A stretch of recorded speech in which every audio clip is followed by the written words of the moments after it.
Bienvenidos, cinéfilos de sofá. Agarren sus palomitas de micro y vamos a una edición más de Sesión Aleatoria. En estos podcasts miramos a una peli, elegir a la suerte y hablamos sobre las cosas locas que vos vas a aprender. Tipo como dar un cigarrillo a su hija, enseñar a su hijo que hay que ser un espía y stalkear su hermana y creer que, más absurdo de todo, en la reforma de la democracia burguesa para resolver los temas de opresión armada de la dictadura. Eu sou o Sal, de volta para essa maravilhosa poltrona estofada.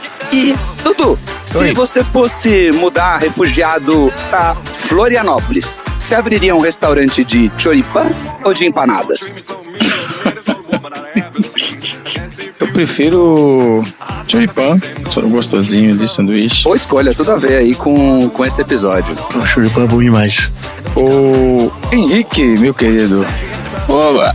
Henrique, na sua festa de aniversário, qual docinho não pode faltar? Aí é fácil, porque eu sou um homem muito carinhoso, então não pode faltar beijinho, né? É isso aí. Muito bem. Interessante que quando eu pensei na pergunta, eu pensei no Tom. Tom, eu preciso fazer essa pergunta pra você. Se você fosse adulto em 1985, qual cigarro você fumaria? Que pergunta perfeita.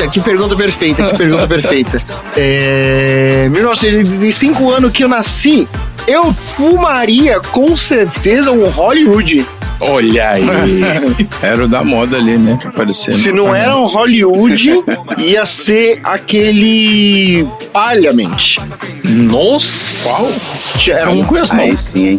era um que se chamava Parliament. É uma longa história, mas o meu padrinho trabalhava na Souza Cruz.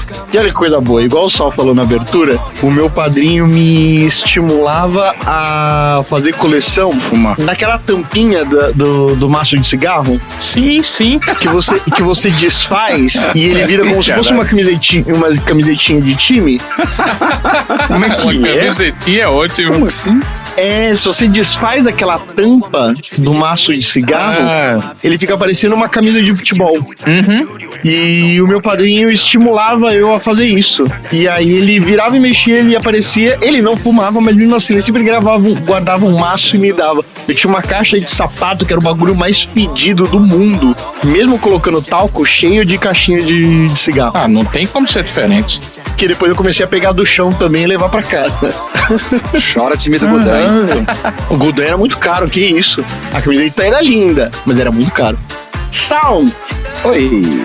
ainda dentro da nossa pauta, qual era o seu doce favorito que você usava quando você era espião pro seu pai? O doce favorito que eu usava quando eu era espião com o meu pai? Olha, a gente tá falando aí do finalzinho dos 80 e começo dos 90, né? Claramente, o melhor docinho é o cajuzinho. Quem concorda, respira. E sim, isso é um atestado de idade. É isso aí? Sal! Retira o que diz pra eu voltar a respirar. Caraca, calma que ele tá roxo. Pode voltar, volta a respirar. Passamos a polêmica dos docinhos. Obrigado. Trouxe aqui um beijinho pra você. Opa! Então é isso, meus queridos. Vamos abrir um vinho e dançar tango ao som de pipoca estourando. I do not understand you. Oh, baby, please. Don't you come back no more. Na verdade, eu não sei. Pra mostrar unidade com o presidente ou foi um pedido do Trócoli, não sei. E o presidente? O que ele te disse? Ele me disse que estava atento ao... Sessão aleatória.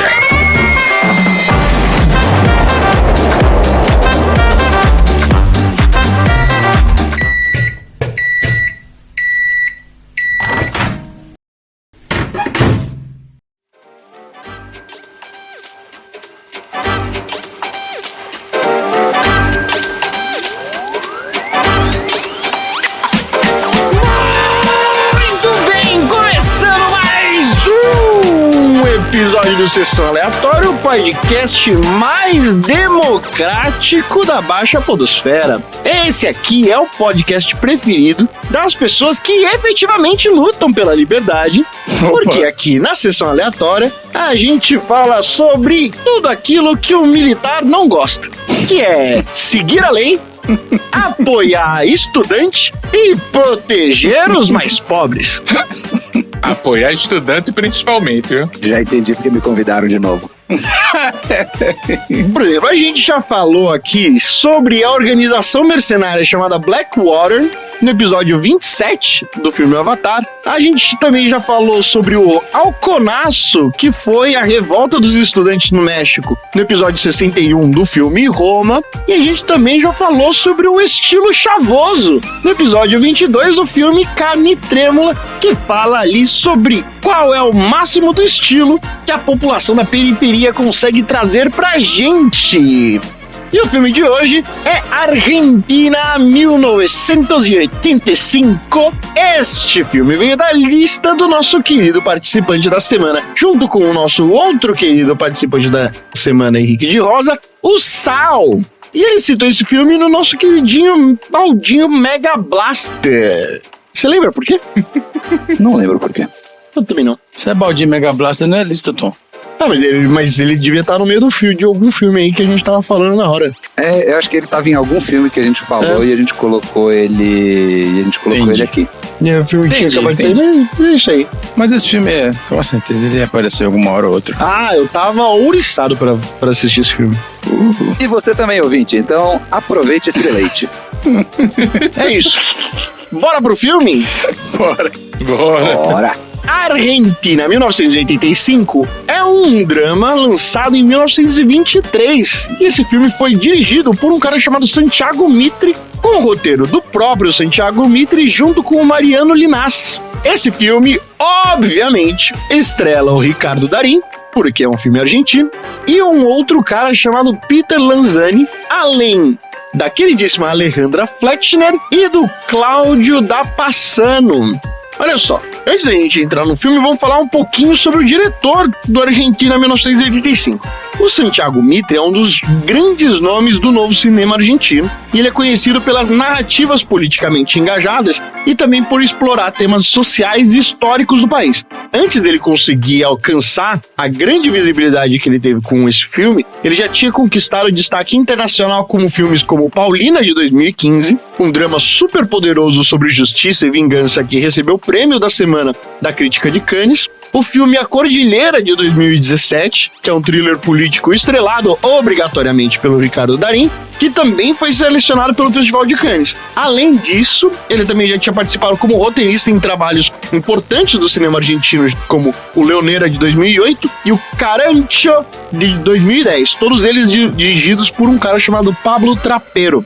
E aí, com a Argentina 1985, Mitre conseguiu consolidar ainda mais a sua reputação como os principais diretores da Argentina no momento, abordando com sensibilidade e precisão um dos eventos mais importantes da história da América Latina. E aí, obviamente, pra gente falar mais sobre o filme, a gente também precisa falar sobre os nossos grandes artistas, nossas grandes estrelas, no bloco mais inusitado que existe neste podcast, chamado O Viu ou Não Viu. Você viu ou não viu? E como a gente já fez 10 filmes argentinos, em todos os 10 filmes argentinos a gente falou com o Viu e Não Viu do Ricardo Darín, eu vou me dar ao luxo de fazer o primeiro sobre a Alejandra Fletcher. Ela nasceu em Buenos Aires, na capital da Argentina, em 1961 e começou lá no teatro em 1986 e fazendo o primeiro filme em 1988, no filme Lo que Vendrá, de Gustavo Mosquera. Tanto entre 86 a 94, ela integrou um grupo de humor feminino teatral chamado Las Gamas de la Rillo. Todo argentino iria me dar um socão, porque é Las Gamas de la Rillo. La Rillo. Considerado um dos mais importantes da Argentina do gênero. Galvão gostou da sua pronúncia, tá? É. Ela também já teve nos filmes aquele clássico Inseparáveis, que foi um filme que foi filmado em todos os países. O filme Atiraram um Pianista, excelente. o filme Shakti também, que é excelente, e também participou do filme que não sei se vocês viram, chamado Pássaros Voando, de 2010, com o nem sempre engraçado, mas às vezes engraçado, Diego Capusotto. Vocês já viram esse filme? Aliás, vocês já viram algum desses filmes que eu falei? Não. O Inseparáveis, vocês não viram a versão francesa, a versão grega, a versão estadunidense, que é daquele cara ranzinza na cadeira de roda? A versão grega, quando você falou, veio à mente. Eu acho que talvez a versão grega foi a que eu não vi mesmo. Foi. A mais famosa é a francesa. Mas tem também a de Timbuktu. A de Timbuktu que tá vindo com tudo. E eles estão terminando agora a versão neozelandesa. E onde fica Timbuktu aí pro ouvinte aí que tá meio perdido? Aonde fica Timbuktu? Timbuktu é a capital do Nepal, não é? Olha aí. Negativo, Timbuktu é uma pequena cidade no norte de Mali. Óbvio, isso é óbvio. Então vai brincar com o Sal, é? É isso aí, é uma cidade no Mali. E qual que é a capital do Nepal? Vamos ver aqui. Capital... Aí lascou. Katmandu. Katmandu. Eu ia falar isso agora. Katmandu. E nosso querido mentor vai trazer aí a Antiprússia, né? Antiprússia! Porque senão, se não tiver a versão da Antiprússia... Antiprússia é sacanagem. Eu vou aproveitar na aleatoriedade aqui desse negócio, só para lembrar o ouvinte que o Nepal é o único país que não tem bandeira quadrangular ou retangular. Exatamente. É constituído de 2 triangulinhos. Olha aí. Grande Nepal. Aliás, isso foi uma ironia. E tanto Timbuktu quanto Katmandu são cidades mencionadas no excelente jogo de disquete Carmen Sandiego. Perfeito! Era justamente por isso que eu ia dizer que sabia qual era a capital. Justamente por causa dela. Inclusive está vindo na minha mente a musiquinha. É isso aí. Então, só pra gente fechar um viu ou não viu com coisas que a gente viu. Carmen Sandiego, viu ou não viu? Não vi, eu joguei até o final. O desenho? Pô, o desenho era incrível. O desenho, mano. Pô, o desenho era gigantesco. O jogo e o desenho. Dos dois, né? Isso aí. Exatamente. Mas olha só. Vamos falar sobre o Cláudio da Passano. O Cláudio calma, que agora deixa eu pedir uma informação aqui, claro. Se você tiver. Eu gostaria de ver a sinopse do IMDb do filme Pássaros Voando, porque pareceu um nome muito sintético, muito explicativo, mas ao mesmo tempo zero convidativo para assistir. Pois é, né? A resenha do IMDb sobre Pássaros Voando. Um astro de rock frustrado deixa a cidade para viver com seu primo em um acampamento hippie. Energia, forças cósmicas e uma viagem interplanetária serão o centro desta comédia. Não. É isso? Não. Pássaro voando, sim, não chama atenção, né? Aquela história. Se você passa na rua e vê um cachorro mordendo um homem, você vai continuar andando. Mas se você vê um homem mordendo um cachorro...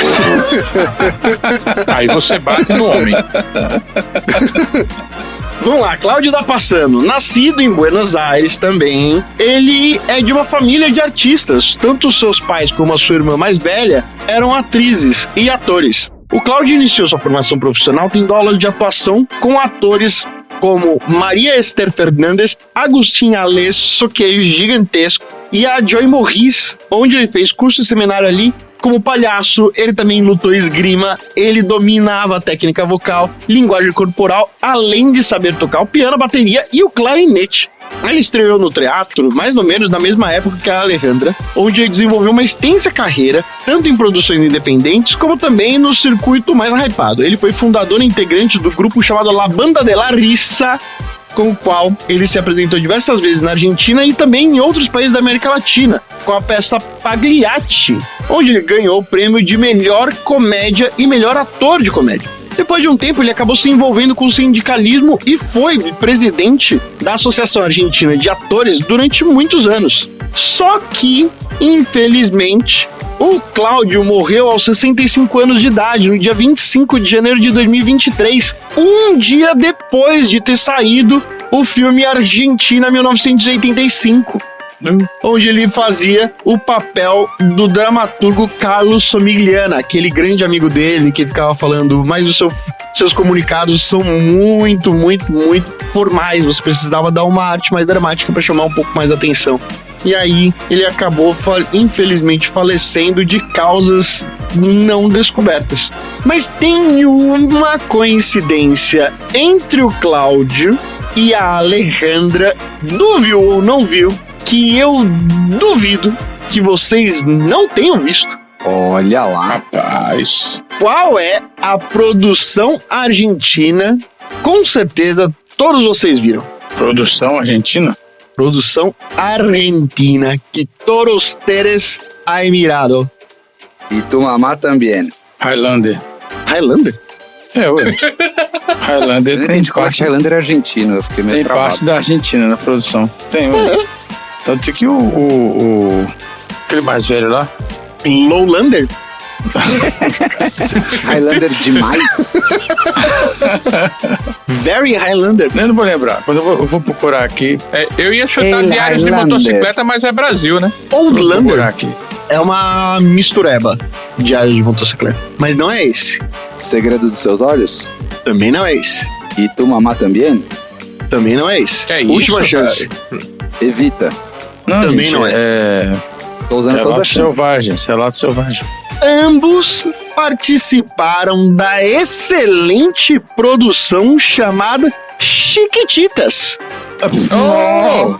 Aí é uma eu não vi eu isso, tava não. pensando Isso não é no da minha filme. época, eu não sou. E, mas não tem Olha, problema. se eu falar que mexe, porque mexe, mexe com Chiquititas... as mãos, você vai completar. O meu porque- coração com buraquinho. Eu sou da época do Carrossel. Porque Chiquititas é atemporal, Dudu. Chiquititas é atemporal. Não é, velho. Pra mim, Chiquititas é temporal. realmente, tô falando sério. Não sei. Eu sei que é argentino, só Pra isso. você, Dudu. Mas é tipo uma versão do Carrossel, que era o primeiro, o original. É isso aí. Ou seja, você já viu Chiquititas 0. Exatamente. É, Como tudo tipo, começou. Zero. Pra quem não viu, como Dudu, eu vou contar o que é Chiquitita segundo o MDB. Os órfãos que vivem numa mansão conhecida como Rincón de Luz têm sua dura realidade transformada por uma jovem doce e dedicada. É isso? É isso? Olha aí. É isso. Ok. Cara, Chiquititas sério, é isso. eu muito espero que o MDB treine todas as IAs do mundo, porque não vai faltar emprego pra ninguém com os resumos desse. Mas eu confesso que o IMDB, em vez de uma reunião, seria maravilhoso, viu? Ia ser uma Ah, ótima, não, né? perfeito. Ia ser ótimo. Ao invés de ser um e-mail, deveria ser uma sinopse no IMDB. Olha aí. E falando em sinopse do IMDB, vamos já entrar direto no filme? Por ele, Bora. o IMDBzera, que é meu banco de dados específicos sobre sinopses de filme. Uma equipe de abogados enfrenta os líderes da sangrenta ditadura militar argentina durante a década de 80 em uma batalha contra as probabilidades e uma corrida contra o tempo. Faz sentido? Vocês gostaram? É isso aí mesmo? Se eu gostei do quê? Do filme ou da descrição? Da sinopse. A sinopse do IMDB eu nunca gosto, mano. É. Então, apesar do cacófato que eu fiz agora. Nunca gosto. Olha, cacófato, tá aí. Eu amo ela. Eu amo ela. E falando em amar, vamos falar sobre a minha sinopse do filme, que é o seguinte. Em uma Desculpa, quando Argentina... você falou falando em amar, eu achei que você... Vamos falar da Millie, porque eu tinha um crush nela. E Eu Dedeira. esperei isso. A nossa querida Millie, fruto da Zona Leste de São Paulo, infelizmente, não é o tema da semana. Mas podia ser. Não sei se vocês trouxeram como tema da semana falar sobre a nossa querida Fernanda. Mas calma. Quem quiser esperar que vocês Mas tenham a o gente- episódio inteiro, né? mas- Calma aí É. também. Você vai dar Só fica vai aí. saber se não é mais à frente. Vamos falar sobre a minha sinopse do filme, que é a seguinte. Em uma Argentina devastada pelos horrores da ditadura militar, a população ainda vive à sombra do medo e da repressão. No meio desse cenário sombrio, a gente vê o Júlio Straceira, um promotor público que, junto com a sua equipe, enfrenta o desafio mais monumental das suas vidas: levar os líderes da ditadura à justiça. Com o país ainda dividido entre aqueles que clamam por justiça e aqueles que temem a volta dos militares, Straceira e os seus jovens aliados sabem que qualquer passo em falso pode significar o fracasso. E pior, colocar não só as suas vidas, mas a própria história da Argentina em risco. Apesar das ameaças constantes e da imensa pressão política, o Estracera decide não se calar. E contra todas as expectativas, ele assume a responsabilidade de liderar a acusação no histórico julgamento das juntas, o primeiro julgamento civil de líderes militares por crimes contra a humanidade em um país democrático da história. E reunido uma equipe de advogados sem experiência nenhuma em tribunais, mas com uma determinação inabalável, o Estracera e a sua equipe se preparam para enfrentar uma batalha não só legal, mas também moral. A cada novo testemunho, a cada nova prova apresentada, o julgamento se transforma em um símbolo de esperança para um país que anseia por justiça e reconciliação da sua história. Os depoimentos da vítima começam a ecoar nas paredes do tribunal, reverberando pela TV e pelo rádio, revelando os horrores inimagináveis da tortura, dos desaparecimentos e das mortes que marcaram a ditadura. E o medo é palpável, e a tensão é esmagadora. Estracera e sua equipe lutam contra o tempo e contra a força de um sistema que ainda carrega os vestígios do autoritarismo. Mas enquanto as provas vão se acumulando, a coragem de testemunhas e de familiares crescem, quebrando o silêncio que sufocava o país. A cada dia de julgamento, a chama da justiça vai aumentando e se tornando mais forte. Mas os riscos também aumentam. Ameaças anônimas, telefonemas assustadores e a constante presença de figuras que lembram a fragilidade da democracia ainda estão presentes. E quando o veredito é anunciado, o mundo prende a respiração e tudo está em jogo. Não só a condenação dos culpados, mas o futuro do país. E o alívio e as lágrimas de alegria se misturam ao sofrimento de tantas famílias que por anos ainda buscam por resposta e por justiça. A Argentina respira liberdade, o julgamento se torna um marco histórico para o mundo todo e um farol de esperança em meio à repressão. E é um lembrete super poderoso de que, mesmo diante do medo e da opressão, a luta pela verdade e pela justiça pode e deve triunfar. E é isso o filme. Exatamente. E que filmaço, viu? Que filmaço. O que você achou, Henricão? Não tem como a gente não associar ao que o Brasil passou também, né? Que falando sobre questões lá da Argentina, mas a gente vai lembrando também de coisas que passou no Brasil e, diferente da Argentina, o Brasil é esse mais, ok, corre atrás, mas não corre tanto. A Argentina já tem mais essa questão de lutar, né? Principalmente a questão das mães lá da praça, e que foi uma coisa sensacional pra mim, porque naquele final emocionante, bizarro, né? Quando a mãe recoloca o lenço dela, caramba, mano. Gigantesco. Gigantesca é a palavra. Um filmaço, os momentos... aliás, aproveitando aqui o meu métier, que edição fantástica desse filme, mano. Que edição muito boa, muito bem feita, te leva a entrar no filme o tempo todo, tanto nas partes de sorrir, as partes de você realmente ter que pensar ali, de ter medo, né, de fugir. É um filme muito, muito bem feito e com um final sensacional. Uma aula de interpretação ali no final. E a história mesmo do filme é algo que você quer acabar e você quer ir atrás para conhecer um pouco mais, né? Que é aqui do lado, né? Do lado do Brasil e Argentina, mas a gente não conhece tanto essa questão da ditadura. Pelo menos a gente não conhece tanto essa questão da ditadura lá, mas é um filme que eu já indiquei para vários amigos. Era assistindo e, você precisa, principalmente meus amigos de luta, como eu digo, e viva lá a revolução, né? Eu já fui, cara, assista esse filme aqui porque esse filme nos faz acreditar que a gente tem que ir atrás. Não pode simplesmente aceitar, né? Filmaço, Tom, filmaço. Não tem outro jeito. Dudu, o que você achou do filme? Então, eu tava meio que fugindo desse filme porque eu achava que ele ia ser muito, muito, muito, muito pesado. E até que ele é contado de uma forma até relativamente leve, né? Tirando ali os depoimentos, né? Tirando algumas ameaças e tal. Tem umas piadinhas, né? Tem umas questões engraçadas ali, umas cenas mais inusitadas. Então, uma história foi muito bem dosada, né? Eles foram muito felizes em contar essa história desse jeito, que é extremamente pesado. Então, se o diretor quisesse, né, e os roteiristas também quisessem, eles poderiam fazer um filme extremamente pesado ali e claro que com um final ali reconfortante, mas poderia ser mais uma história com uma dramaticidade maior. Gostei muito de assistir, eu Eu sou fã do Darín, né? E o cinema argentino é sempre muito bom. E é o que a gente falou aí, a história tá aí do nosso lado, né? E tem coisas acontecendo com a gente aqui também, né? Uma tentativa de golpe aí, né? Desses militares voltarem ao poder recente aí, né? Então, dessa vez, a justiça tem que ser feita, né? Como da outra vez lá, a redemocratização dependeu ali de anistia, né? De alguns acordos, né? A gente não pode deixar isso acontecer, não. É isso aí. Sal, o que você achou desse vídeo que você indicou para nós? Lá vai o chato falar. Fala, chato. Mas pode falar. Cara, eu posso dizer que assim, é um filme bom.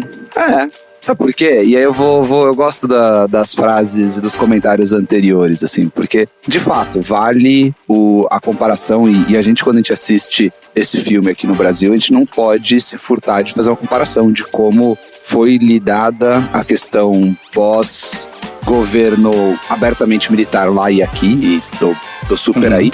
Mas no final do dia, acho que o filme acaba caindo meio que pra um lugar comum, sabe? De mostrar o Darín lá como o grande e único herói sozinho. Ele se furta de fazer algumas coisas que, eu acho que são super relevantes pro debate histórico e pra parte de memória que ele se propõe a falar. Colocar ele como o único cara sozinho fazendo o embate contra todo mundo é esquecer que nessa época a Argentina tinha todas as ruas lotadas e uma manifestação popular gigante pra fazer isso, sabe? As mães da Praça de Maio aparecem, sei lá, acho que 2 ou 3 vezes rapidinho ali. Só nos julgamentos, né? Só dentro dos julgamentos. Então, e assim, um pouquinho antes reclamando que o promotor não tinha feito nada durante a ditadura. Exato, porque no final do dia, ele vai e coloca um arco muito individual, sabe? Que no final do dia acaba sendo bem contrário à proposta de mobilização popular que você sente quando você olha o filme, sabe? Então, ele joga meio que com um imaginário um pouquinho, sei lá, individualista e um pouco heróico. Então, assim, óbvio, acho que é um filme muito bom pra ser lido no contexto que ele é, principalmente quando ele chega aqui no Brasil e com toda a parte que ele se propõe a fazer de colocar o debate do que aconteceu na Argentina para além da Argentina. Eu acho que isso é muito válido, mas como arco e como proposta para além disso, acho que ele fica devendo um pouco. É um filme bom, é um filme recomendado, acho que ele vale muito, mas ele fica um pouquinho lá, principalmente quando ele se propõe com o final, e aí lá vai o engenheiro com diploma de história falar da história, né? Que a gente não pode esquecer que logo depois de tudo isso que acontece, vem o presidente seguinte lá da galera dos neoliberal doidão, o Menem lá, e meio que dá os indultos e cancela tudo que rolou ali, né? Então, legal, bacana, bonitinho, e todos os malvados foram punidos. Até que... E a democracia se restaurou. Até que, um pouquinho depois, vem o Menem e fala, tadinho dos militares, eles são mó de boinha, sabe? Então, é importante colocar essa parte, principalmente pra gente aqui no Brasil, pra gente não cair numa ilusão de achar que só porque trocou quem tá lá com a caneta e o microfone na mão, que os milicos tão de boinha. É isso. Eu só acho que eu não vejo como herói, eu acho que ele mesmo tenta rechaçar isso, e a questão de ter vários jovens lá, eu vejo muitas vezes o outro lá, né, o barbudinho, mas não como herói mesmo, mas às vezes mais como protagonista até do que ele. Mas eu entendi a questão do Sal ter falado da pressão popular também que estava acontecendo lá de fora. E isso realmente o filme não mostrou, né? Sim, isso o filme deixa a desejar, verdade. Mas exato. Eu acho que ainda continua sendo um ótimo filme. Não, com certeza. Sim, é um ótimo filme.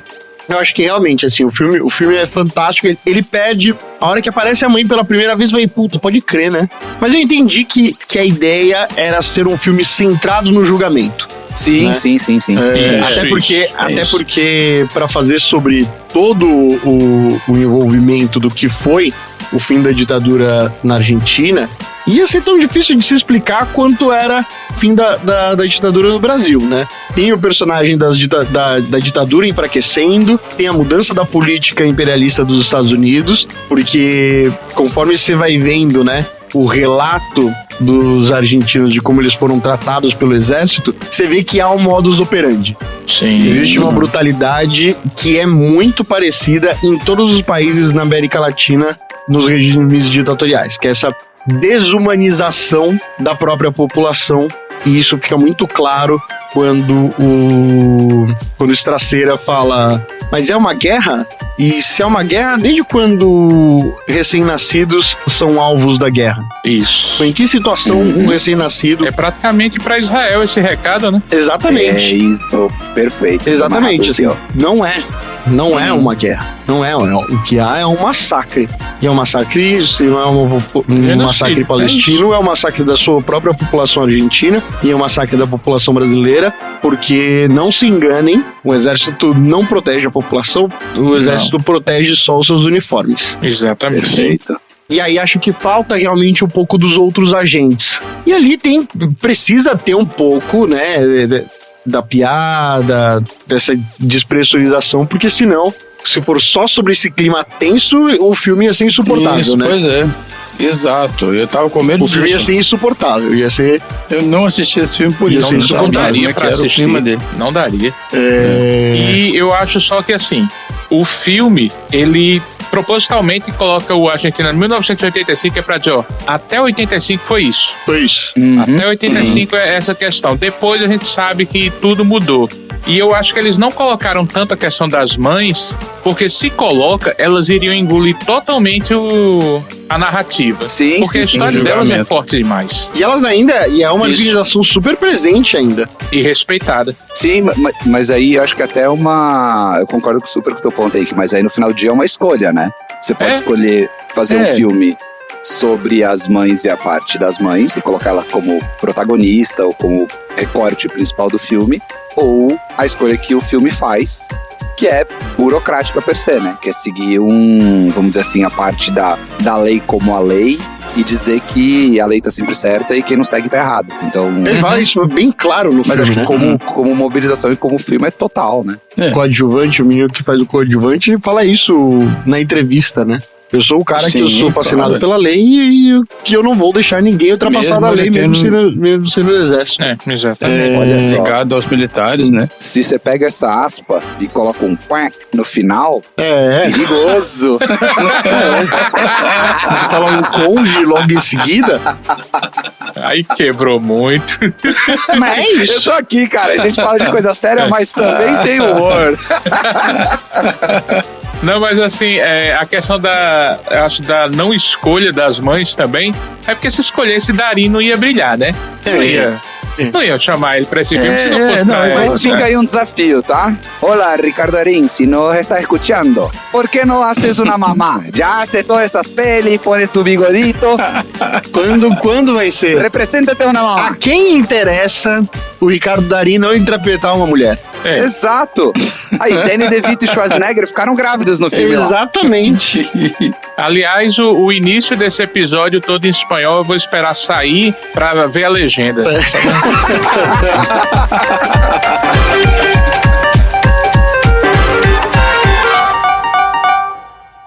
Sente-se, por favor. Olha, Bruce, eu não vou discutir com você. Eu te respeito, gosto de você, estou grato pela minha nomeação e tudo mais. Mas tem uma coisa que eu não estou disposto a ser. Você sabe? Sabe o que é que eu não estou disposto a ser? Eu imagino, Julio. Um idiota. Foi isso que imaginou? Não estou disposto a ser o idiota a quem pedem para botar a cara numa coisa em que ninguém no governo acredita. Julio, o que acontece? Estamos vivendo no país das maravilhas agora? De repente, todos os ditadores vão pra cadeia. Quem vai botar eles na cadeia? Os astros do ringue?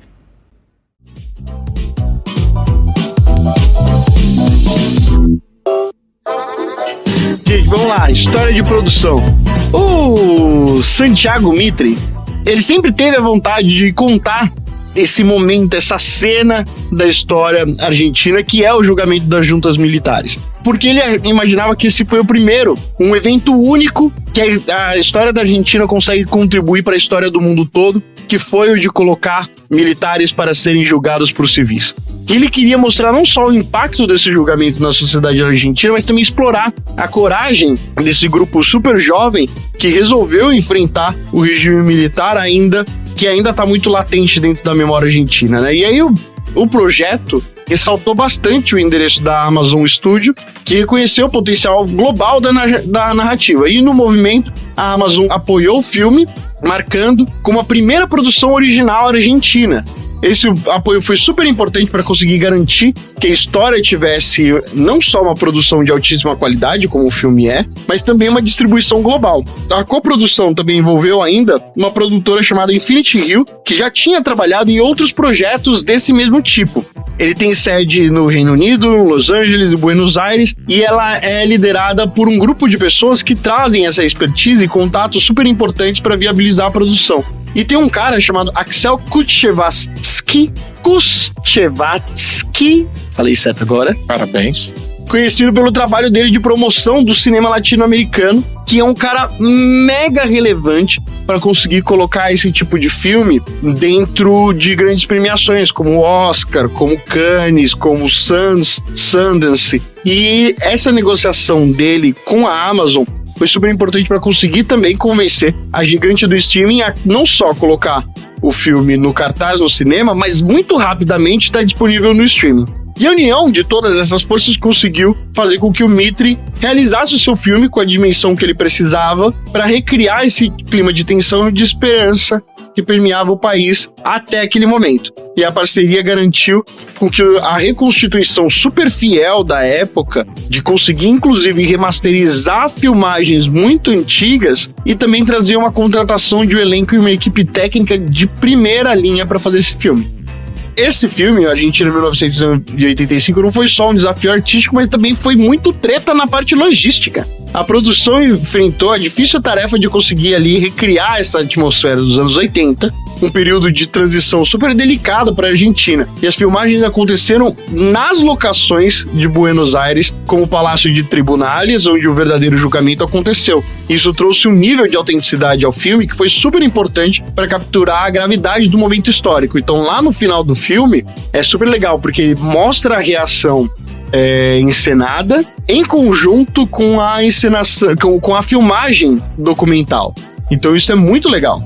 O nosso querido amigo Ricardo Darín interpreta o promotor Júlio Straceira ali. Ele teve que mergulhar super profundo no papel. E aí ele teve que estudar registro histórico, consultou pessoas que conheceram o Straceira para conseguir fazer o laboratório da sua personalidade. E ele também conversou com outros advogados, com outros jornalistas que cobriram o julgamento na época, para captar não só a parte legal, legal no aspecto da lei, não só o aspecto da justiça, do linguajar, mas também as nuances de um homem quando ele tá no momento do julgamento e como é carregar nas costas a responsabilidade de dar voz a milhares de vítimas em um julgamento tão complicado.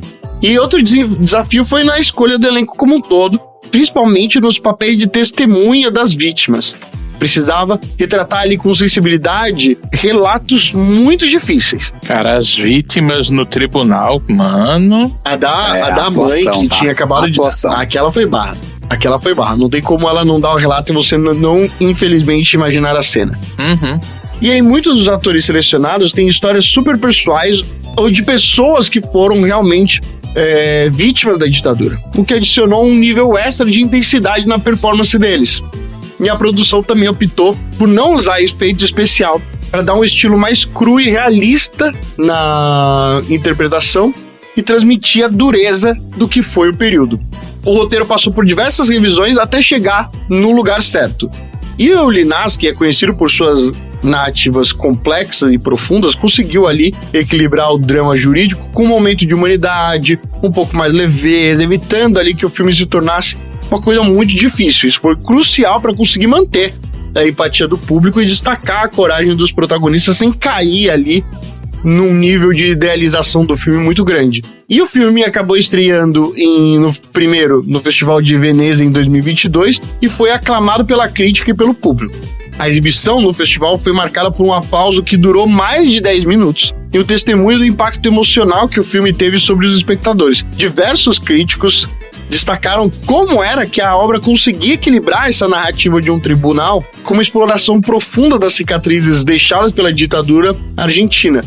E o filme também foi premiado pelo FIPRESS como o Prêmio da Crítica Internacional e recebeu diversos elogios pela sua sensibilidade ao tratar de um tema tão difícil. Na Espanha, durante o Festival de San Sebastián, o filme também foi recebido com muito entusiasmo, sendo considerado um dos melhores do festival. E a crítica europeia ressaltou muito a importância da Argentina em 1985, não só como um registro histórico, mas como uma obra relevante para o cenário político de hoje, em que os direitos humanos têm sido ameaçados em várias partes do mundo, justamente por governos de extrema-direita que se aliam nos temas do patriotismo liderado pelo exército, que é o de Deus, família e pátria, que por coincidência é o mesmo do nazismo. É isso. Na América Latina, a recepção também foi super boa, com críticos e espectadores elogiando ali o filme por trazer à tona a discussão necessária sobre memória e justiça, e como esse filme também é muito similar com um relato de outros países. E o Darín foi, obviamente, unanimemente elogiado pela sua interpretação, conseguindo ali transmitir a complexidade de um homem, por enquanto, Darín, mesmo sob pressão extrema, consegue ali se manter firme na busca por justiça. E apesar de toda a pompa e circunstância da Amazon, o filme teve um orçamento bastante tímido, de só 10 milhões de dólares. E ainda assim foi um sucesso tanto nas bilheterias como nas plataformas de streaming. Na Argentina, o filme se tornou um dos mais assistidos do ano, refletindo o interesse e a relevância do tema para o público local. E aí, como eu disse, a parceria com a Amazon Prime Video garantiu que o filme rapidamente tivesse essa distribuição local e também rapidamente chegasse no streaming. E quando chega no streaming, você sabe, eles não divulgam o resultado de bilheteria para ninguém.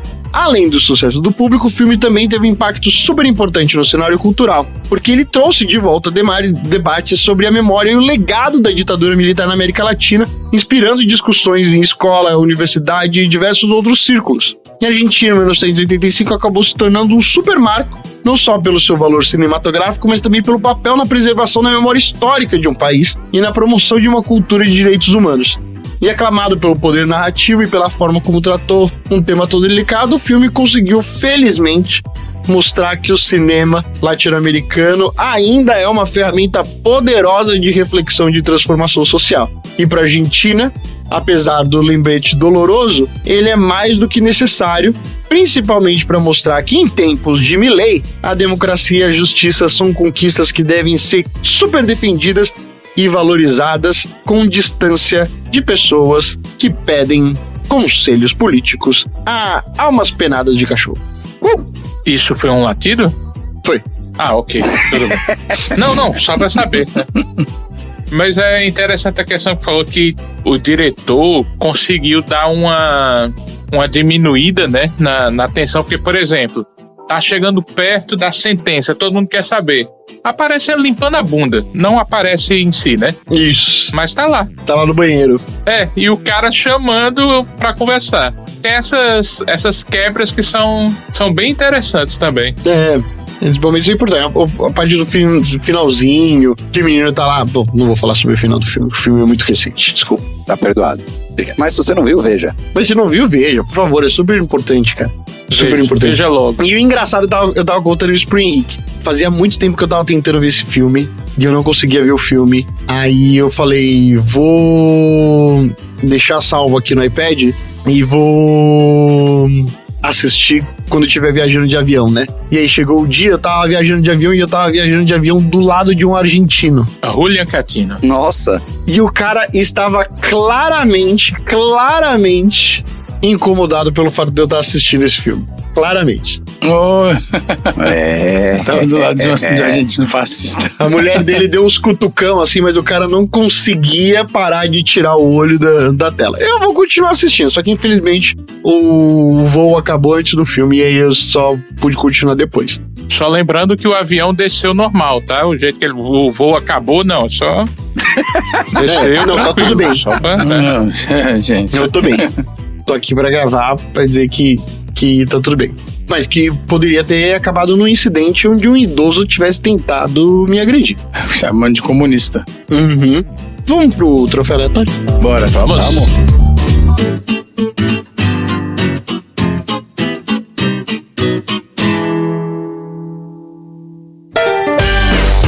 Troféu Aleatório.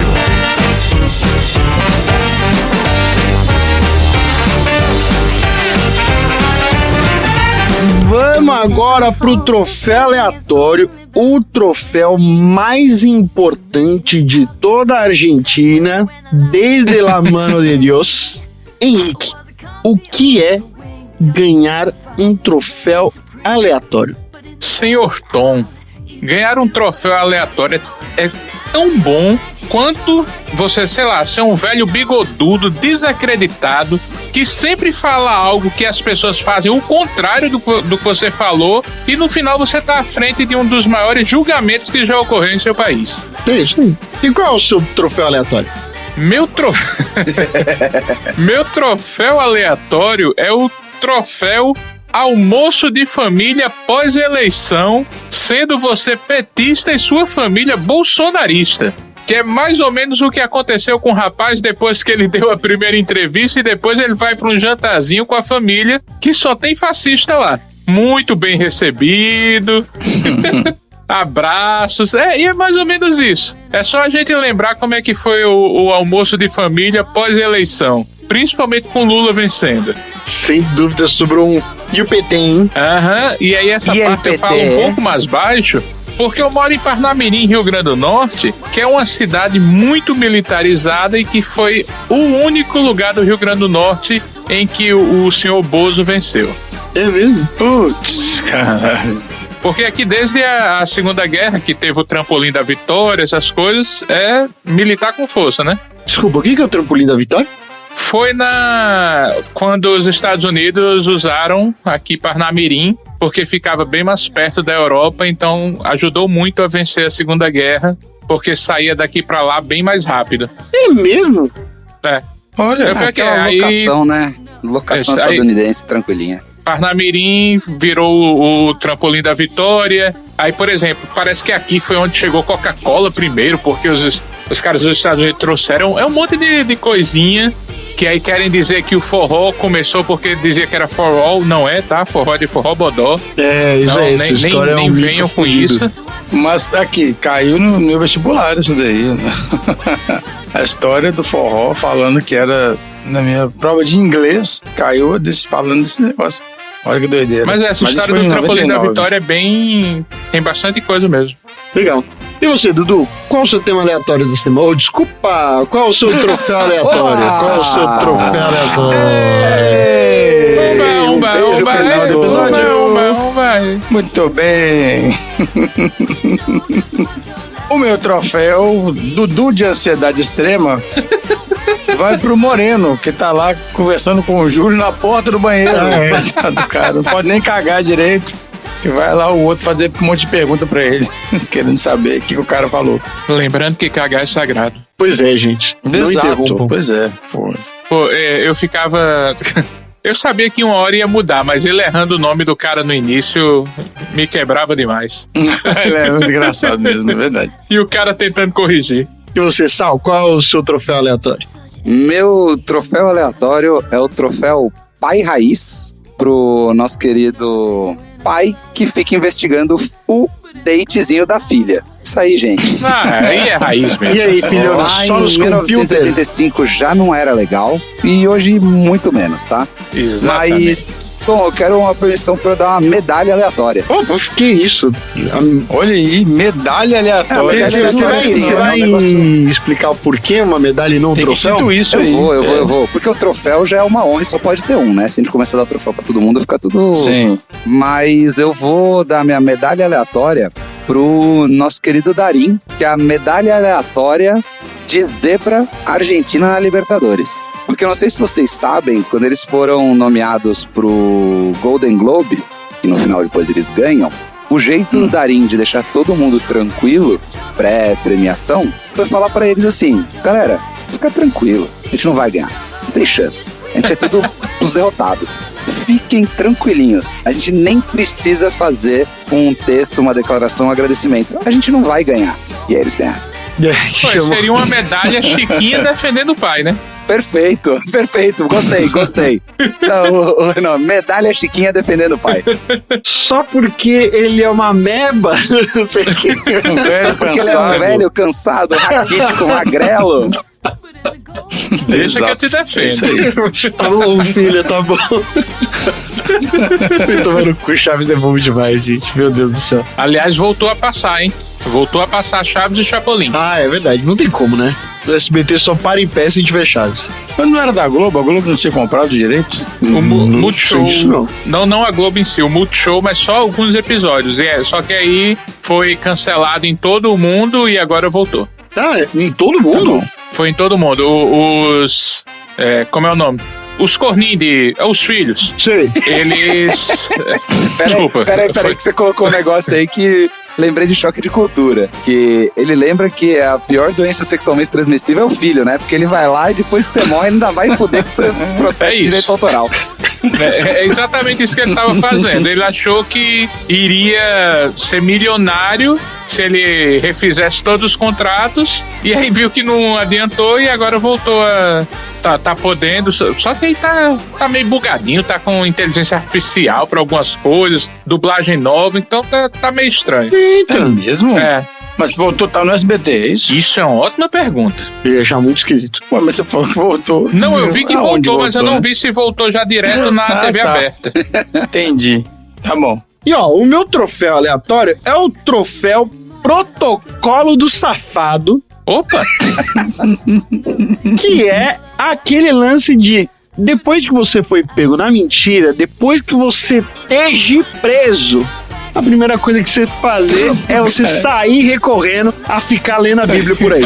Cara, ali, que raiva. Tem um que saiu xingando, né? No Foi tribunal, no final.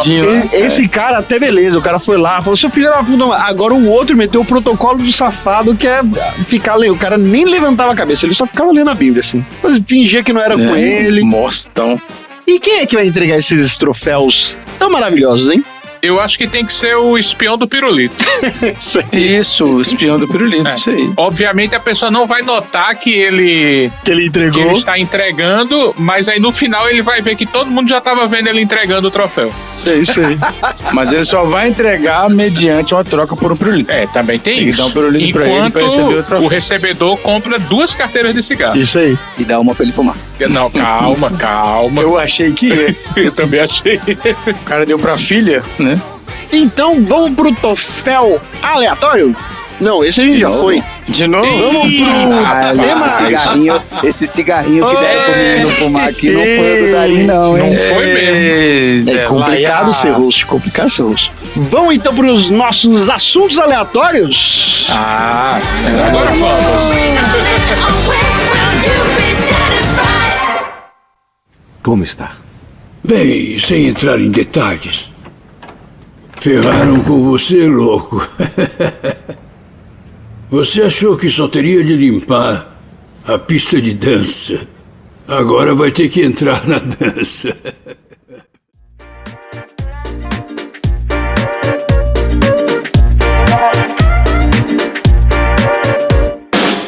Assuntos aleatórios, o ápice dos nossos episódios. Vamos começar falando com você, Dudu. Qual o seu tema?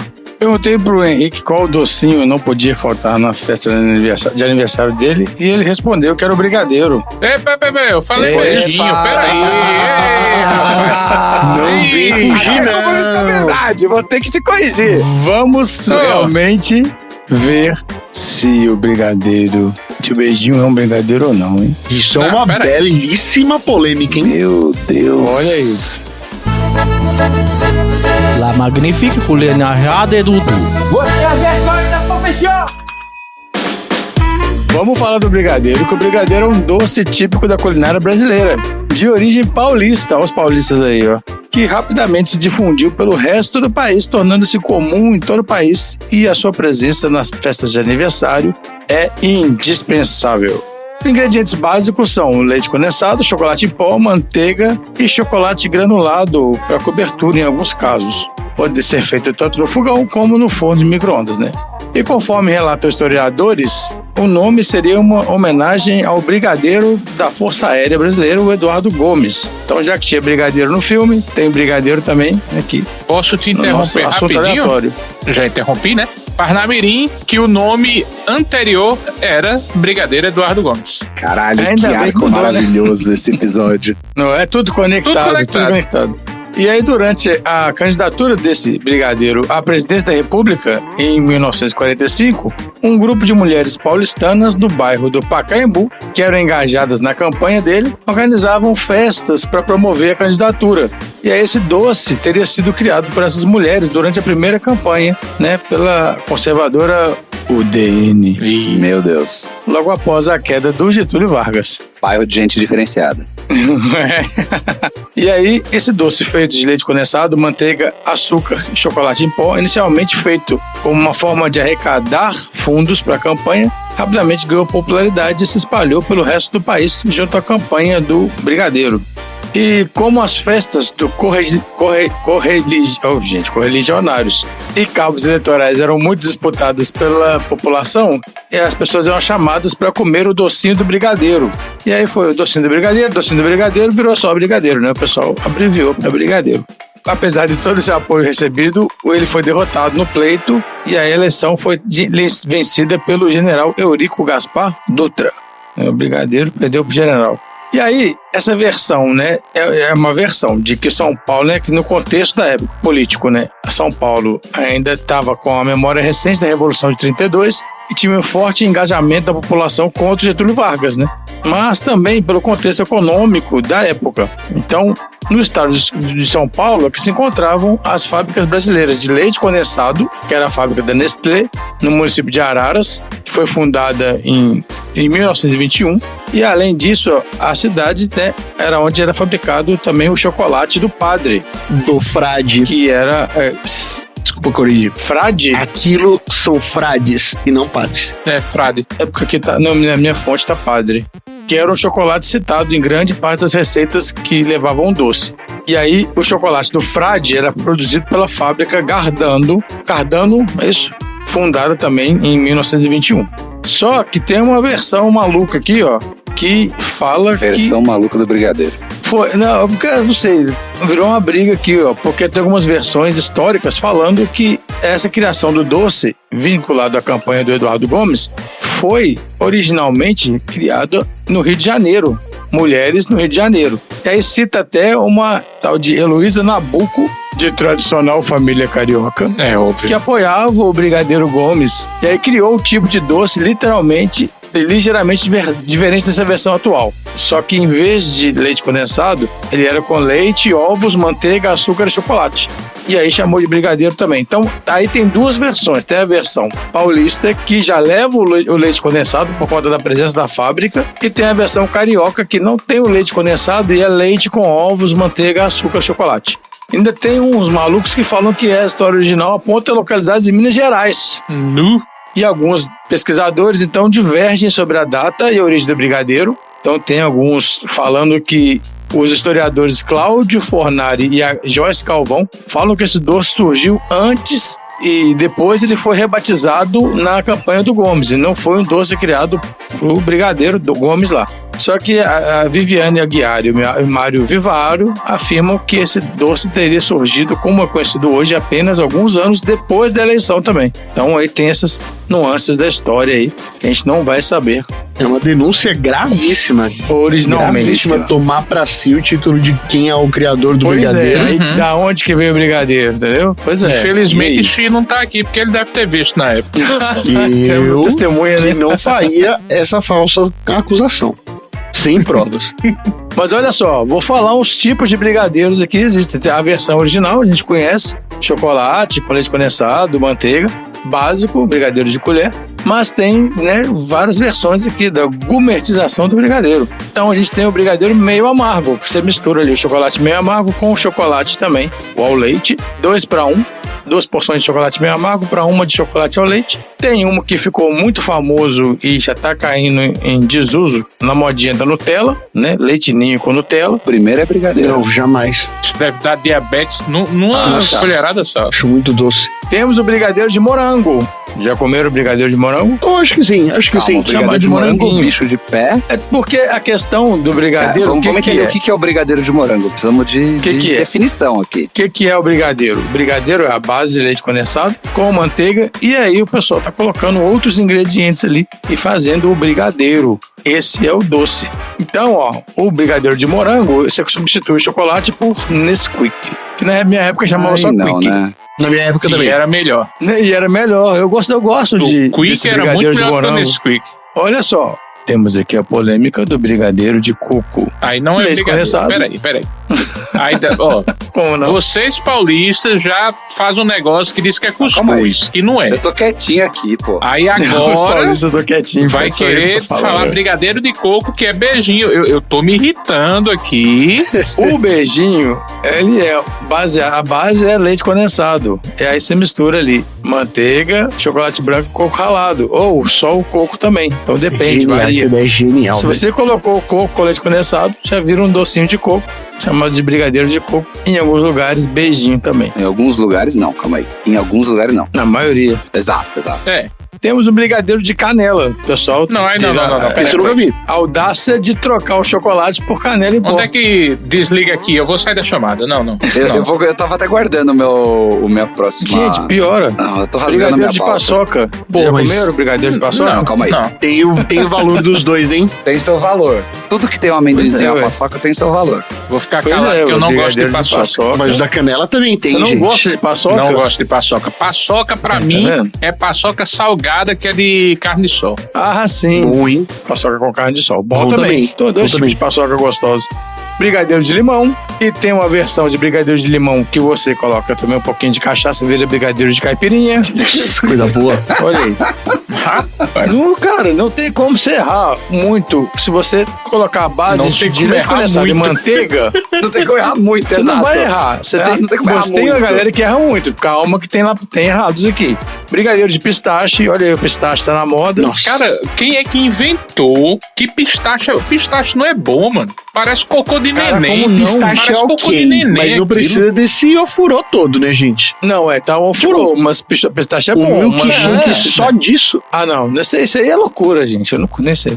Nossa, Então, milkshake de é pistache, o credo. tipo de coisa que é um exagero já. E aí, ó, tem inovações aqui, ó. Brigadeiro recheado de bolo de cenoura. Ah, tem Oxi. inovações como se assim, tivesse tudo normal até agora. É, Eu tô falando, cara, quando o cara bota um bolo de cenoura e enrola e coloca esse brigadeiro em volta, eu já chamo de inovação.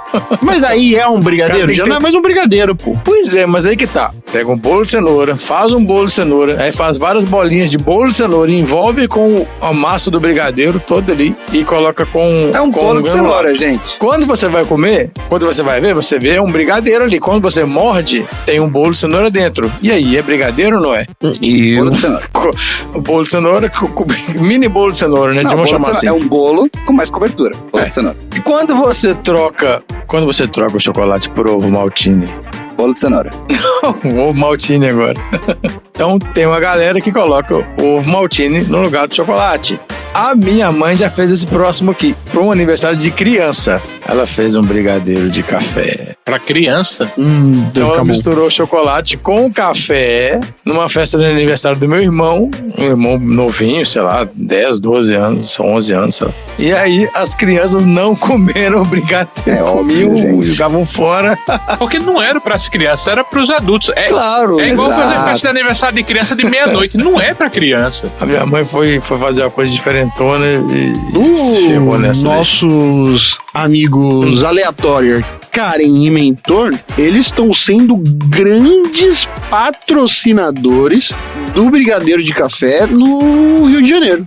A Karen já contou pra mim que ela descobriu aqui essa receita e ela tá exportando sempre que tem oportunidade lá no Rio de Janeiro. Ó, tem mais uma inovação aqui que é tá na moda de misturar biscoito Oreo com tudo. E aí fizeram um brigadeiro de Oreo.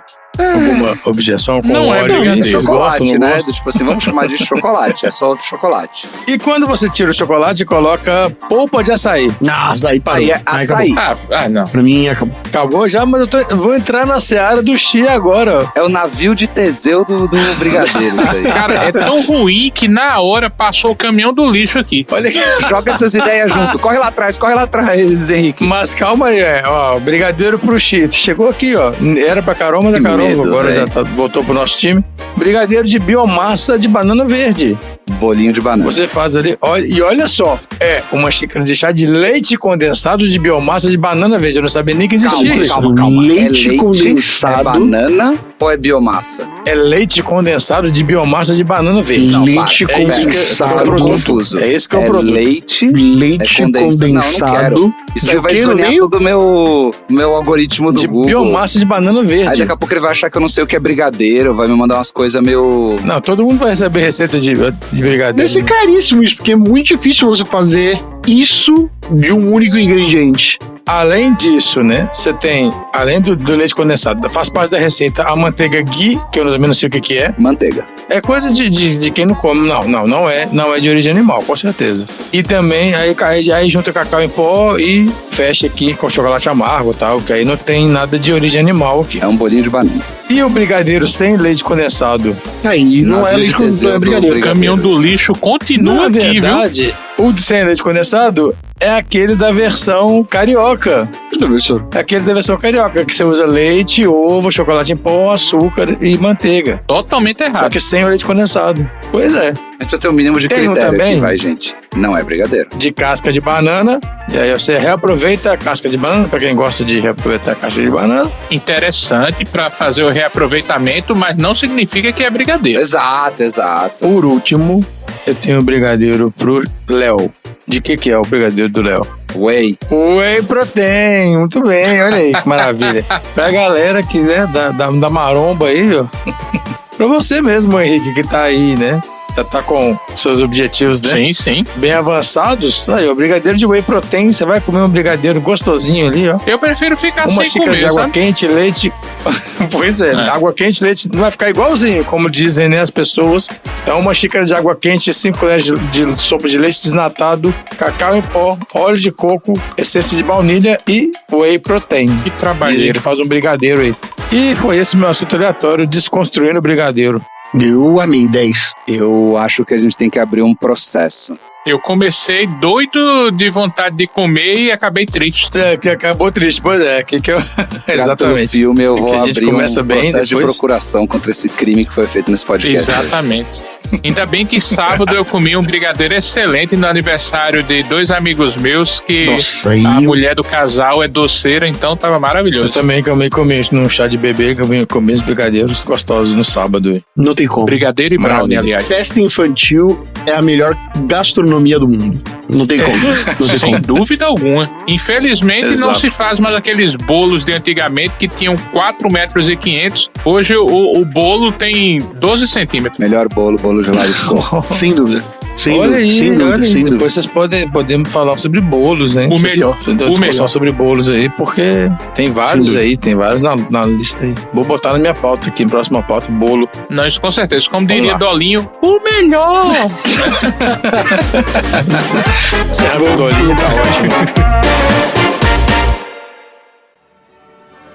Só tem uma coisa que eu não entendo. Silvia, por favor, não me deixe de mau humor, tá? Eu não entendo por que você está agindo assim. Silvia, Porque está com medo por favor. de que a coisa não aconteça. Silvia. Ou porque tem medo de que a coisa aconteça. Na verdade, eu acho que você está se cagando de medo. É claro que eu estou cagando de medo. Mas é claro.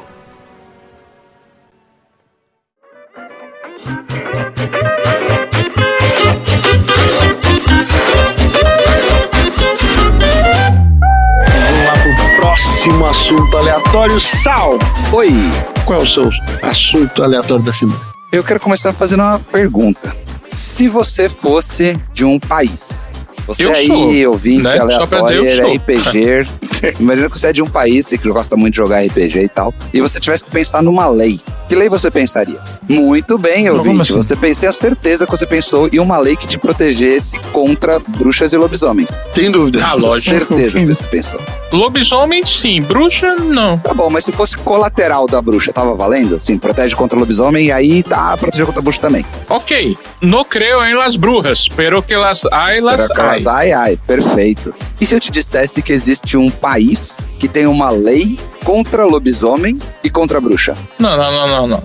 Existe não. Você tá mentindo. Essa lei ainda tem a ver com aquela batata que não é batata, que o logo tem o bigodinho. Sim. Mario Bros. Olha só, é isso que a gente vai informar hoje. Então, mantendo aqui, né, porque apesar de aleatoriedade, a gente tem que ter alguma linha e algum critério com a teoria, porque senão o pessoal começa a falar que qualquer coisa é brigadeiro aqui, daqui a pouco eu vou falar que minha lei é um brigadeiro também. Exatamente. Não pode. Eu tô aqui pra falar que a Argentina tem uma lei pra proteger o país de lobisomem e bruxa. Ó que maravilha. É não. Olha que coisa maravilhosa, cara. Desde o dia 28 de setembro de 1974, está promulgada a Lei 20.843, que é a Lei de Padrinazgo Presidencial, que é uma lei que, no final do dia, protege a Argentina contra lobisomens e bruxas. Essa lei diz que qualquer sétimo filho do mesmo sexo, nascido da mesma família, tem direito ao apadrinhamento presidencial. Ou seja, se você aí, ouvinte, tá pensando em ter 7 filhos do mesmo sexo, vai para a Argentina. Porque aí, com isso, o seu 7º filho, ele será apadrinhado pelo presidente, receberá uma medalha com decorações e um apoio de custo e estudos até os 18 anos. Mas você me pergunta, da onde vem essa doideira? Mas de onde é que vem essa doideira? Muito bem, ainda bem que vocês perguntaram, porque eu tava aqui para contar que isso é um costume que vem desde 1907 na Argentina, quando o senhor Henrique Brost e a senhorita Apolônia Hollmann, que eram alemães que foram para a Argentina, deram luz a o 7º filho deles, o José Brost, na província de Buenos Aires, que se chamava Coronel Pringles. Não. Não chamou Coronel Pringles. Não é possível. Não chamava Coronel Pringles. Imagina, gente. Pode chamar. Eu tô aqui pra informar. Você está gente. inventando isso aí. Coronel Pringles é uma cidade na província de Buenos Aires que fica perto das serras de Pillaiuncó. E esse nome tem esse nome por conta do Coronel Juan Pascual Pringles, que foi um argentino que lutou na Guerra de Independência da Argentina, tá? Então assim, estamos aqui para trazer informação e cultura pro ouvinte. Então lá em 1907, esses 2 alemães tiveram esse 7º filho, né, o seu José Brost, e enviaram uma carta desesperados pro presidente José Figueroa Alcorta pedindo o apadrinhamento dessa criança, porque eles que eram ali da Alemanha, isso é uma tradição ali de antes do século XIX, antes do século XVIII, na verdade, na Europa, de que uma família que tivesse 7 filhos homens, o 7º viraria lobisomem. Então, era tradicional na Rússia, e já informaremos que existem outros países com outras mandingas, que o filho, ele na verdade, ele era dado pro rei, porque o rei tinha poderes sobrenaturais para proteger aquele pedaço de terra e a criança de que ela vire um lobisomem. Então você vai ter 7 filhos para dar um pro rei. É que na verdade assim... O 7º você dá pro rei. Exato, tá. mas aí, calma, mas o 7º filho, pra ele virar lobisomem, os outros 6 têm que estar vivos na hora que o 7º nasce. Entendeu? Nossa, sim. Entendeu? Porque pra ter toda a brincadeira ali. E aí, isso começou a ser uma tradição por conta de muitos europeus que foram pra Argentina, inclusive ali nos anos 40. Aí, em 28 de setembro de 1974, a Perón converte essa tradição em lei. Então, desde 1974, isso virou uma lei tradicional da Argentina para proteger de lobisomens e bruxas. Porque, tradicionalmente, no século XVII ali, até onde a pesquisa me permitiu ver, era muito tradicional que existiam diferentes formas disso. Então, tinham alguns países, algumas culturas, algumas sociedades que, para tirar a zica, levavam o filho para batizar em 7 igrejas diferentes, para poder quebrar, né, para não virar lobisomem. Mas era muito comum naquela época que os pais fossem constrangidos pelos colegas próximos de dizer que não funcionava. Então muitas crianças eram abandonadas em uma igreja por conta disso. E enquanto no leste europeu você tinha aí o homem virando lobisomem, em alguns você tinha a mulher virando bruxa, na Argentina, olha, na Itália, você tem o mito do serpentário, que é, ele não vira um lobisomem, mas ele ganha incrível habilidade de se comunicar com cobras. Porque aleatoriedade e mitologia pouca é bobagem. Mas a mesma criança de o sétimo filho tem a mesma coisa? É a mesma coisa, igualzinho. Só que muda só de país, olha. Muda de país, muda o que acontece. Então, eu imagino a família tendo 6 filhos homens, aí depois tenta ver uma menina, chega em 12...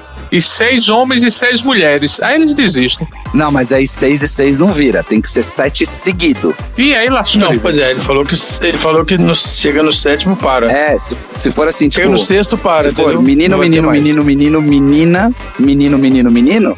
Ah, quebrou já. Quebrou a... Porque não foi 7 seguidos. Aí vai ter que recomeçar o negócio. Isso. Aí deixa na casa do Tom, menino. Exatamente. E olha que doideira. Essa que é uma tradição aparentemente da região ali da Rússia. Quando ele vem aqui para Argentina, no Paraguai, ele começa a virar um negócio muito louco, onde ele se funde com a mitologia guarani e vira o medo do Luizão. O Luizão, que é tipo um lobisomem, mas ele é diferentão. Ele é tipo meio a meio, sabe? Meio homem, meio besta. Não é tipo que ele vira. Ele já é um bagulho muito louco. Nossa, o Luizão é muito esquisito. É, o Luizão, exato aí, ó. Tá vendo? O Luizão. Ah, tô vendo. Que na verdade, aqui, na mitologia guarani, o Luizão, ele é o filho de Tal e Queraná, que são 2 mitologias guarani. Então, Luizão é o 7º filho de Tal e Queraná. E o Tal é um espírito maléfico que se apaixona por uma donzela chamada Queraná. E aí eles se apaixonam, aquele amor proibido delicioso de todos os nossos romances latinos. E aí vira os 7 monstros mitológicos da mitologia guarani. E o 7º é o Luizão. E todos eles nascem prematuros de 7 meses. Por gentileza, vejam a imagem do Luizão. Mas é quase um lobisomem mesmo. Ele tem só mas ele tem 6 outros irmãos que são coisas mitológicas, né? Ah, tem outros bichos. Exato. Tem um, por exemplo, que é um boituí, que é tipo uma cobrona serpente muito doida, que é o filho... Mas a gente tem aqui 2, exato. A cobra também. Que é então é tudo com o nosso. O nosso é o boitatá. É o nosso boitatá. Isso, cobra. Perfeito. Isso. É isso. E aí todos eles nascem de 7 meses, porque 7 com 7 é muito doido e todo mundo curte um 7. É o 7, número 7, né? Uma dúvida que bateu agora, porque pode acontecer ter 6 homens e na 7ª gravidez vir gêmeos. Eita, aí seria Luizon e Luizoff?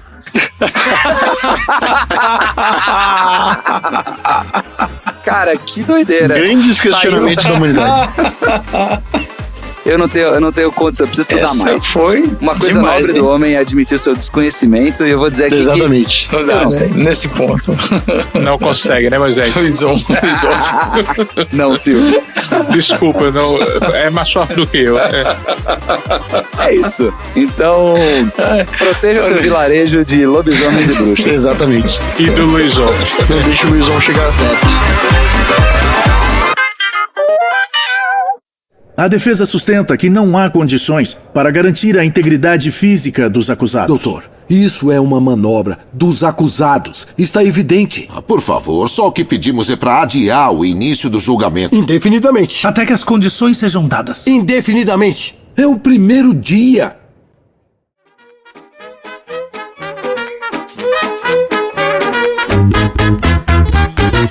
Para encerrar, vamos ao tema aleatório da semana do nosso querido amigo Henrique. Qual é o tema da semana? Sou eu.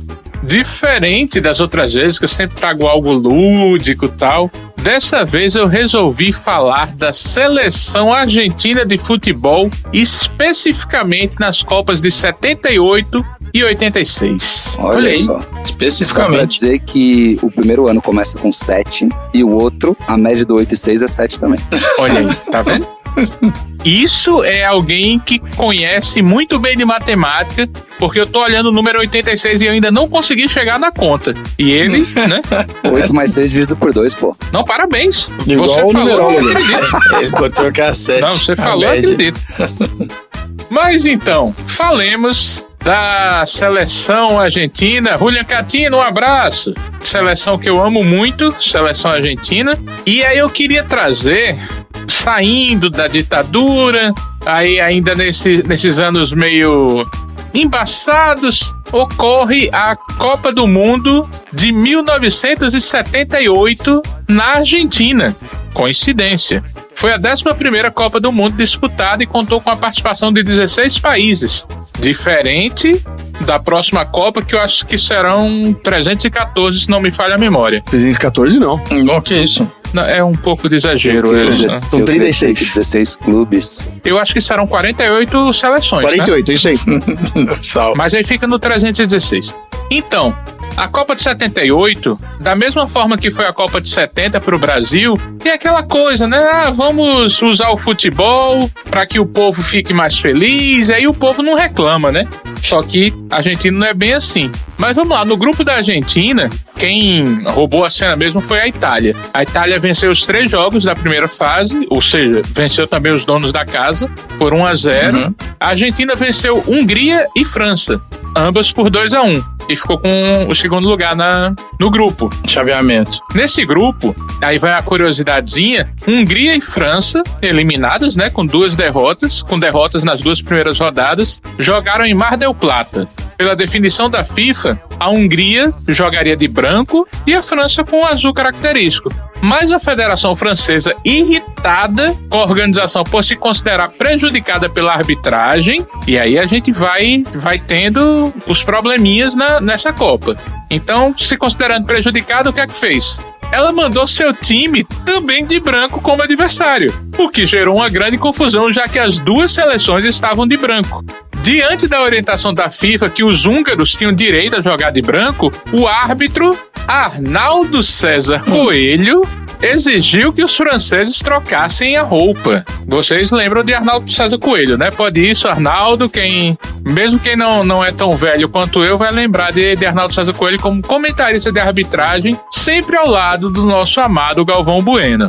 A França, como não tinha levado realmente seu uniforme azul, eles vestiram a camisa do Kimberley. Olha aí. A Power Ranger rosa? Tem isso. Seria muito mais legal se fosse isso. Muito melhor. Imagina, na Copa isso? Esquece.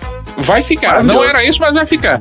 Que é um clube amador lá de Mar del Plata. E a França venceu a partida por 3-1. Um uniforme verde listrado aqui, verde e branco listrado. Depois vão atrás de uma história de Galvão Bueno, que ele narrou um jogo de Copa, sendo que o primeiro tempo ele narrou as seleções invertidas. Busquem essa informação que é maravilhoso. Era seleção qualquer. E aí ele ia pelo uniforme e as seleções tinham trocado o uniforme e ele não sabia. Maravilhoso. Voltando à Copa de 78, a grande sensação foi a seleção do Peru. Peru que está sempre entre nós, né? Grande Peru. Isso. Muita gente tá sempre com o Peru falando, né, na palavra. E no grupo do Peru, eles venceram todos os jogos. Venceu a Escócia por 3-1, goleou o Irã por 4-1. E aí chega na segunda fase deste belíssimo... Oi? Chega na segunda fase crescendo, né? Crescendo. Porque ele era grower, né? Não era shower. Cacete. O que foi? Não, estamos falando de futebol. Estamos aqui no futebol. Futebol ainda. A gente se atém somente à parte esportiva aqui. Na segunda fase, momento decisivo, joga lá, joga cá, o Brasil ganha da Polônia. Quer dizer, estamos praticamente classificados para a final. Brasil invicto, tá? Só que a Argentina ainda tinha um jogo contra quem? Contra o Peru. Exatamente. Olha o lá. Peru que estava lá pra cima, sendo aquele obelisco fantástico que até hoje tá lá no meio de Buenos Aires. Melhor dizendo, a Argentina precisaria ganhar de 4 gols do Peru. Obviamente não ia. Obviamente não ganharia. O Peru, essa sensação, a Argentina ganhou de 6-0. Teve alguma coisa estranha? Estranha, né? Algumas notícias de que depois de um tempo o goleiro do Peru disse, sabe como é, né? Essas questões. E aí o Brasil não foi pra final. Depois disso, o Brasil retornou pra cá com um honroso 3º lugar, invicto. E eu não sei se vocês acompanham tanto futebol quanto eu. O Brasil, na Copa de 78, é conhecido como campeões morais daquela Copa. Porque voltou invicto, ganhando tudo e só não foi pra final por causa dessa... Como diríamos? 6-0. Essa suruba que foi feita com o Peru, né? Aí, após um tempo, o escritor argentino, desculpa a pronúncia, Edgardo Martólio, autor de A Glória Roubada, ó o nome, em todo esse lamentável episódio esteve presente a mão da ditadura argentina. Lembra que a Copa foi na Argentina? Então a ditadura armou o Peru. Ditadura ainda gritante. Como é que a gente cala o povo? Vencendo a primeira Copa. E aí vocês vão lembrar de um belíssimo nome também, que era o presidente da FIFA na época, o brasileiro João Avelange. Que esse supostamente, já diria meu advogado, era um dos maiores ladrões que o mundo já viu. Supostamente. Que logo depois o sobrinho dele esteve na CBF por anos e anos. O sobrinho dele, Ricardo Teixeira. E Isso assim aí. a gente vai nesse monte de, né? Sobrinho ou genro? Cara, é uma boa pergunta. Acho que era Família. Era ali da família. Tava com a mão na lama, tava junto. Eu não sou a melhor pessoa pra lembrar das coisas, mas acontece. Supostamente com a mão na lama, né? Supostamente. Na final, a Argentina venceu a Holanda de Johan Cruyff por 3-1. A Holanda que era a laranja mecânica, mas que perdeu 74 e 78. Jogando belíssimamente, mas perdeu. Nessa Copa de 78, Maradona foi, mas ainda não era o Maradona. Naquela época era Kempes, que era o maior jogador. Pero Dom Diego, ele foi na Copa de 86. A Copa de 86, que foi uma Copa que foi uma bagunça da molesta também, porque a Copa era para ser disputada num país, se não me falha a memória, era Colômbia, e não foi, e de última hora colocaram pro México, que o México foi o único que aceitou, e a Copa de 86 foi disputada lá no México, e conta, vocês que gostam de futebol, vocês lembram de um lance impactante de Maradona nessa Copa, que até foi falado durante esse episódio? Eu, assim... Pelo amor de deve ter Deus. sido um gol, porque ele fazia muito gol. Pelo amor de Deus. Contra a Inglaterra. Exatamente. Ele fez um golaço na Copa, golaço mesmo. Sim. Mas o decisivo foi ele vencer o goleiro Peter Shilton, da Inglaterra, com módicos 1,15 m que Maradona tinha, venceu na cabeça o goleiro indo com a mão e ninguém achou que ocorreu nada demais. Mas aí a Argentina roubando a Inglaterra é reparação histórica. Exatamente. Então, Pois é. essa é a questão. E aí eu lembro de outro roubo. A Inglaterra só tem um campeonato mundial e foi roubado. Exatamente. Exato. E também foi na Inglaterra. E Tem que ser também muito foi ruim na pra inventar Inglaterra. o bagulho e não conseguir ganhar nada, né? Imagina. Pois é. Também tem isso. E aí, eu aproveito pra dar uma alfinetada que tem que ser muito burro pra você colocar uma Copa na sua casa e você não vencer e ainda mais ser goleado. Alguém já fez isso? Não, ninguém fez isso. Volta pro brigadeiro que tava doendo menos. Oi. Faz 10 anos. E eu só queria dar 10 alegria anos, pro sei. meu povo. Gente. Mas então, fora a última Copa vencida por Messi, as outras 2 Copas da Argentina são Copas roubadas, supostamente. Tem isso também que eu não quero levar processo, porque, né, o dinheiro que eu tenho aqui é só pra ração de tantinho, eu não quero levar um processo. Então, eu disse no início que eu iria falar sobre a seleção argentina nas Copas de 78 e 86, mas era mentira, eu só queria falar mal deles, porque eu odeio o argentino. Isso é um bando de ladrão que só ganhou a Copa roubando seus troços. Estou mais aliviado agora, mas não, é brincadeira. Foram 2 Copas que a 78 foi claramente roubada, mas a de 86 trouxe Maradona para o mundo, que Maradona até hoje é tido como um dos maiores jogadores, né, de todos os tempos. Agora tem a questão de Messi que o suplantou, mas aí outra alfinetada nos argentinos.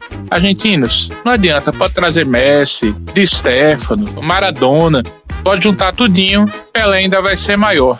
Dito tudo isso, CBF, não acabe com o futebol brasileiro, é uma das únicas coisas que a gente tem pra torcer ainda e pra se alegrar. Esse era o meu assunto aleatório. Que finalização, amigo. Bom demais, hein? Excelente. Quais foram as grandes lições que tivemos nesse episódio da semana? Eu aprendi que existe uma cidade chamada General Pringles. Caraca, e é na Argentina. É isso aí. Muito bom. Eu descobri, e eu já vou colocar esse no baldinho, que existe um filme chamado Pássaros Voando, cuja sinopse é: uma estrela do rock frustrada deixa sua cidade para morar com o seu primo num acampamento hippie. Energia, forças cósmicas e uma viagem interplanetária serão o centro dessa comédia bagunçada. Exatamente. E eu aprendi que se houver uma gravidez de gêmeos, podem nascer Luizon e Luizon. Isso foi ótimo. Eu, por fim, aprendi que não importa o campeonato e nem o momento do futebol, a tendência do Peru na Copa é sempre crescer no meio dela. Ok. Estou sem palavras nesse momento. Começamos com beijinho, terminamos com peru. Olha isso aí. É o normal. Principalmente uma hora dessa da noite. Então é isso. Chega por hoje. Fala tchau, gente. Tchau, gente.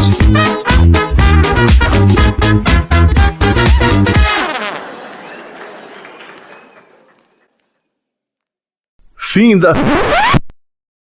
Quem ficou em dúvida do que o Cebolinha respondeu pra Mônica, me chama no zap que eu conto. Ele tá louco pra contar.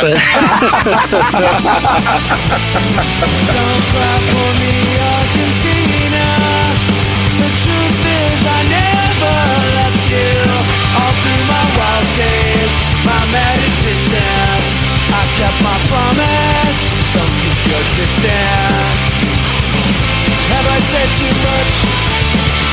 There's nothing more that I can think of to say to you. All you gotta do is look at me to know that... Fim da sessão.